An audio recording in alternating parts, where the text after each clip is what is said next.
Welcome back to Brick City. It's Brick Flair, back in the building, back in the mix. Now, I just wanted to come on and make some picks for Bkfc Denver. We've got Camozzi versus Depee. This is set to be a good event coming off of the Marbella, Spain event. Bkfc, as we know, making big moves. McGregor's at the helm now as a promoter and as an owner. And, he's really taking the sport to new levels. So we can expect to start seeing some really big cards, I think, going forward. This one here is actually, it's a banger. It's a sneaky banger. And honestly, I'm just so on board the Bkfc product at the moment. My personal opinion, I think it's taken over the UFC as the most exciting sport that there is on the planet. And I love covering it. So I'm going to go through all of the cards now. I'm going to start with the early prelims, and then I'm going to go on to the main card there. So starting with the prelims, we've got Arroyo versus Diederichs. Now, Arroyo was recruited from the tryouts down in Denver when Bkfc had the Denver tryouts down there. He didn't have too much combat sports experience. He's got a couple of amateur MMA fights back in 2015, and he is 0-0 in the Bkfc promotion. Now, his opponent, Diederichs, he does have a fight in the Bkfc. It was a loss on the Prospect Series just recently back in August. But I always say that the experience, especially in Bkfc, is going to carry you a long way. Just as a starter, should be a good scrap. I think the recent experience of Diederichs should be enough to get him over the line. Take him by KO. Moving on to Sparks versus Al-Ghanim. Now, Al-Ghanim fought recently in the Prospect Series fight night. He got a nice KO over Ryan Ibsen. He is 2-0 in bare knuckle competition, although both of those fights are in Prospect Series competition. It's still bare knuckle experience, and it is under the Bkfc banner as well. He's going against Dusty Sparks, who was a kickboxer by trade. He does have one fight in bare knuckle competition, not with Bkfc, and he did win that fight. So both of these guys do have experience with bare knuckle. Now, I am going to take Al-Ghanim. He was very impressive in his last fight. He's got good movement. He's an active competitor, and he's a gamer. He gets after it. His last fight that he had on the Prospect Series fight night, which I did watch, was a very, very good fight. I think that he'll get a KO there over Sparks. Moving on to Yates versus Christianson. Now, both of these guys, they're veterans of sorts, I guess you could say. They both have got a lot of fights in the promotion, a lot of good bare knuckle experience just in general.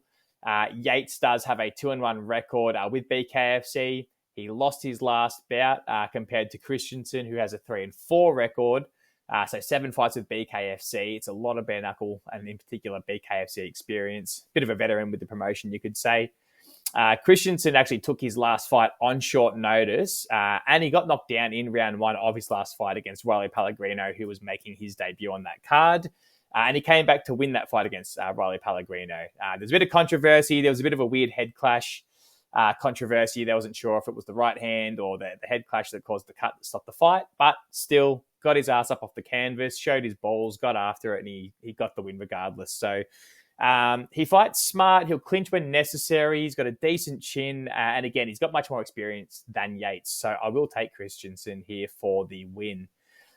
Moving on to Andrew Strode versus Chancey Wilson. This fight's going to be has the potential to be the sleeper of the entire card, in my opinion. Chancey Wilson, 6-fight veteran with Bkfc, holding a 3-3 record. Comes up against Andrew Strode, who won his last fight by second round KO. Andrew Strode comes into Bkfc with a lot of just straight boxing experience. He does have a winning record with mixed results. He lost a few amateur bouts, lost a few pro fights, but yeah, he does have a lot of just straight boxing experience. Now, with Chancey Wilson, he is quick. He comes forward. He does put the pressure on. I noticed that he does, he can parry the jab quite well. He'll go to the body as well when he can. He sort of mixes up his strikes. He'll sort of change levels. And now with Andrew Strode, pardon me, he has a good left hand. He dropped his last opponent with it. He's got great footwork. He uses a lot of movement as well. So this is honestly a really close fight to call. It's 50-50 and it could go either way. I am actually going to take the less experienced in Bkfc, Andrew Strode, in this one. I think that he will catch Chancey coming in. Chancey has been stopped before, and I think it'll happen again here. I think round 2, KO for Andrew Strode in this one, but this is going to be a great fight while it lasts. Next, we've got a women's bout. So Paproki versus Smith. Paproki making her debut. She's actually been on the Ultimate Fighter and the Contender Series, so she has had a taste of sort of the major promotion. Fought under the major promotion lights, I guess you could say, and has sort of been at that level. But she is more of a jiu-jitsu practitioner, not necessarily known for her hands by any stretch. And she is going against Sydney Smith. Now, Sydney Smith actually fought at Knucklemania. Not the best performance, to be honest. But having said that, I am going to take Sydney Smith. And again, that's just on the experience. I say it time and time again. Bare knuckle is a game changer. The feeling of the knuckles. I feel like unless you've been in there and you've felt it, you see a lot of these guys that are coming in on their debuts and they don't know what sort of hit them. Even though Sydney Smith has she's got a 1-2 record, pardon me. She's been in there 3 times. She knows exactly what to expect. She's going to come in prepared. And I think she is going to take Paproki out. Sorry if I'm saying that name wrong. But yeah, give me Sydney Smith.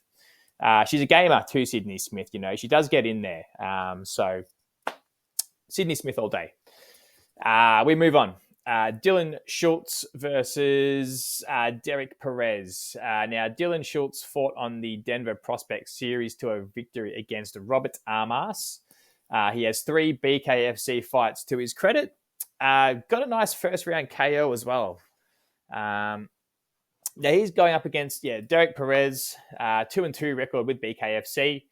Lost to Ryan Reber in his last fight. And look, I've done a bit of tape on both of these guys. They're both gamers, obviously. I am going to take Dylan Shultz. I think he's defensively sound. He has power. He changes levels very well. And he's not afraid to get in the pocket and land his shots. Derek Perez, he is tough. He is a good fighter as well. So this one is a bit tough to call. But I'm going to take Schultz by KO in the 3rd round as well.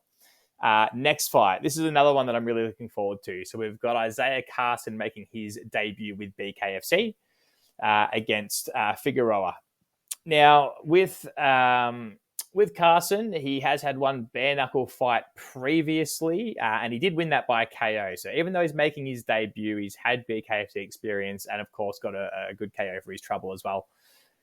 He does hold a 3-3 amateur combat sports record going against Ramiro Figueroa. Now, Ramiro Figueroa, he won his last fight against Brett Hudson on the Denver Prospect Series card.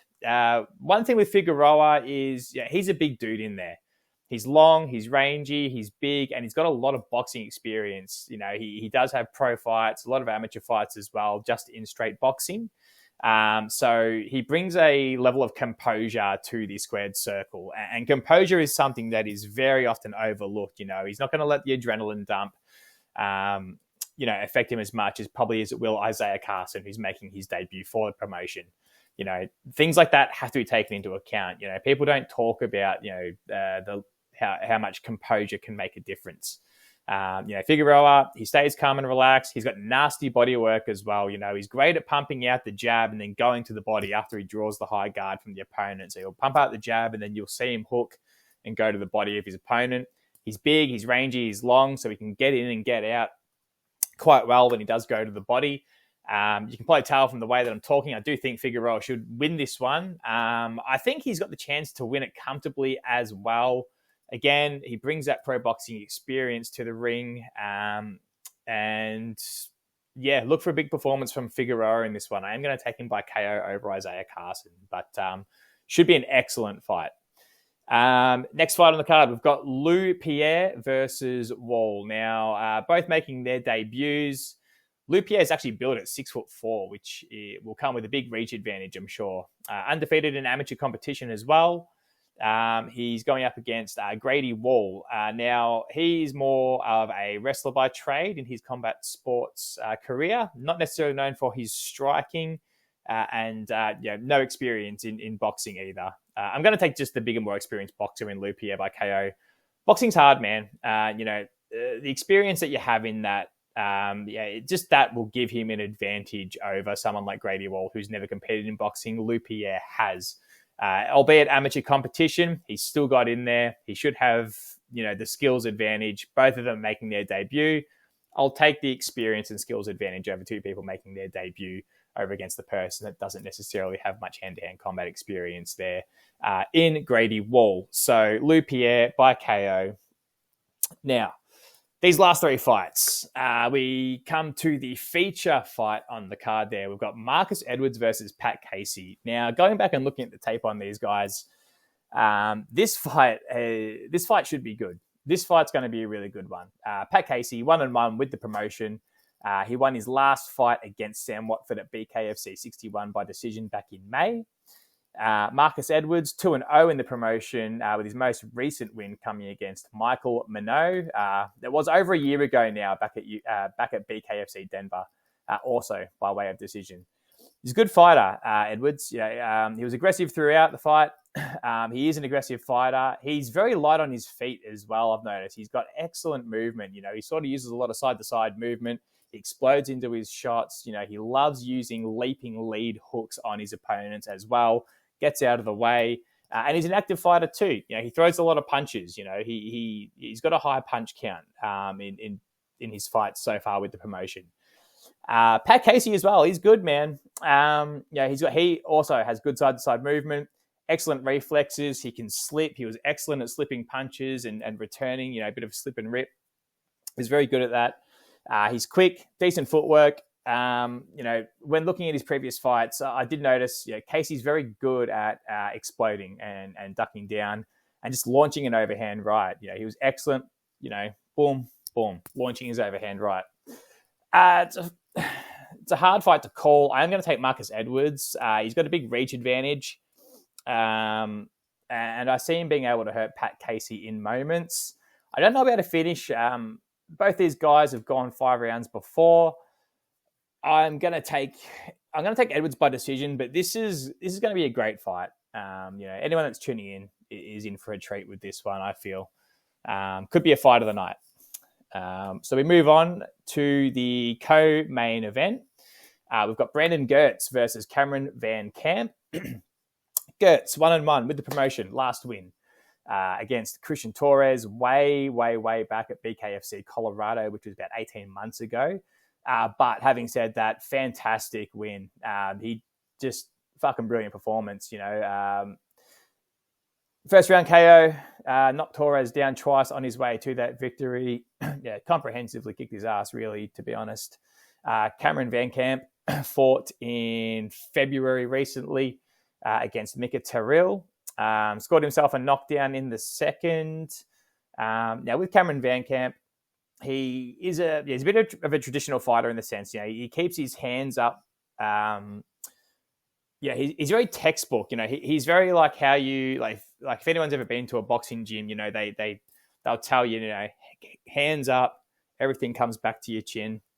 That's kind of how he fights. He's very like by the book, textbook technique, I guess you could say. He's a bit plodding. I did find he was a bit slow, in my personal opinion. He did seem slow, but he does throw good hooks and counters to sort of offset the slowness in his movement. Now, I'm going to take Brandon Girtz by first round KO. So basically, I think Girtz is just going to be able to blitz him and get it done with 2 or so knockdowns on his way to a first round stoppage. I did notice Vancamp, even though he does technically, he's quite easy to hit, I guess. He exits in a straight line sometimes, and although he does keep his hands up, he is vulnerable to quick straight shots just straight down the pipe. And I think Brandon Girtz will find the mark pretty easy and pretty often, and I think that this is going to be a first round KO for him as well as he sort of moves and continues his climb up the rankings in the promotion as well. So Brandon Girtz by outstanding performance. Now, this fight's going to be good. So main event time, big Chris Camozzi versus Sawyer Depee. Now, Chris Camozzi, we last seen him in a great fight against the juggernaut, Lorenzo Hunt. He did lose that fight, but he did show a strong chin and excellent toughness. He's technically sound. Chris Camozzi's been, if you follow combat sports, Chris Camozzi's been around for a long time. We know he's fought in the UFC. We've heard that ad nauseum. He's had a very extensive career. Now, the fight with Lorenzo Hunt, it was a closely contested fight. It's one that I thought Hunt did win clearly, but all the rounds were pretty close. If Chris had a bit more activity in some of the rounds, he probably could have stolen them in moments. But great fight nonetheless. Great debut as well. Coming in to BKFC on your debut and fighting someone like Lorenzo Hunt's he's my favorite BKFC fighter.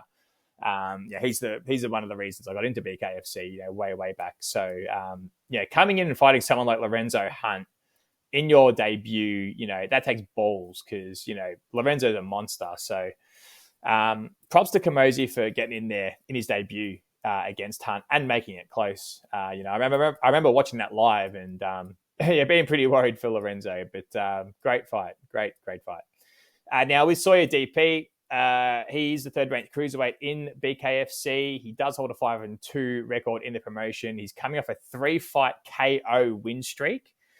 He's a good active fighter. He fights every 4 to 5 months, which is, in the world of bare knuckle, that's pretty heavy activity. These guys take a lot of knocks, bumps, bruises, cuts, abrasions, etc. Getting in there every 4 months is pretty, is balls, basically. So you can't say that this guy hasn't got balls. Last fight, knocked out Keegan Vandermeer in the first round. Scored 3 knockdowns on his way to that victory. Just a great performance. DP, he is a bit of an action fighter. He's never had a BKFC fight go past the second round. Fantastic performances from him all around.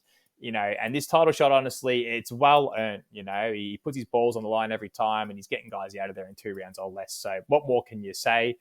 He's the type of fighter you want in your promotion. He's one that gets after it. So excellent fight, this one, for the vacant cruiserweight belt. Now, in my opinion, DP, he does get hit. He's not the fastest guy in the squared circle, but again, he is a gamer. Chris Camozzi is very well-rounded, and he is powerful.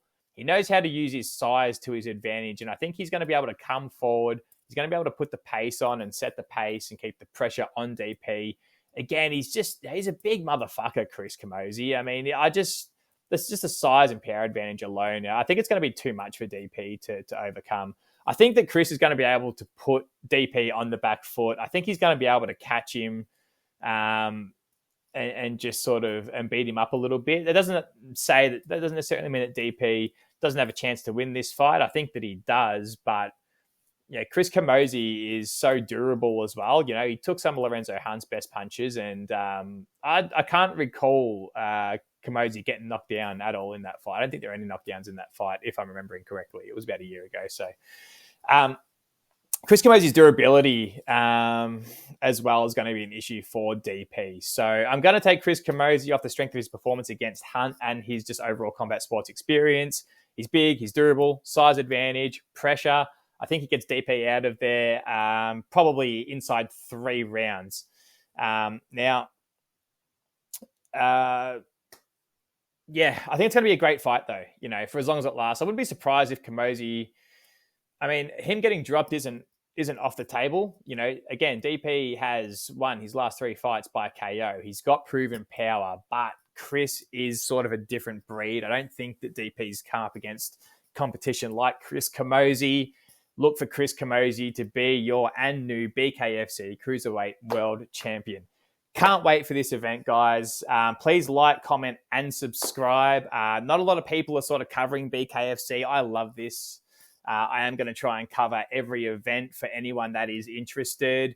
Talk to me about it in the comments, Talk about some matchups that you want to see. I love interacting with people that are on the BKFC wagon. I think this sport's truly going to explode in the next 5 years, and I can't wait to be along for the ride just like everyone else. So Like, comment, subscribe. Tell me who you guys think is going to win in the comments. Tell me if you think I'm wrong. I'm happy to argue with you in the comments about it. So thanks for tuning in. Peace.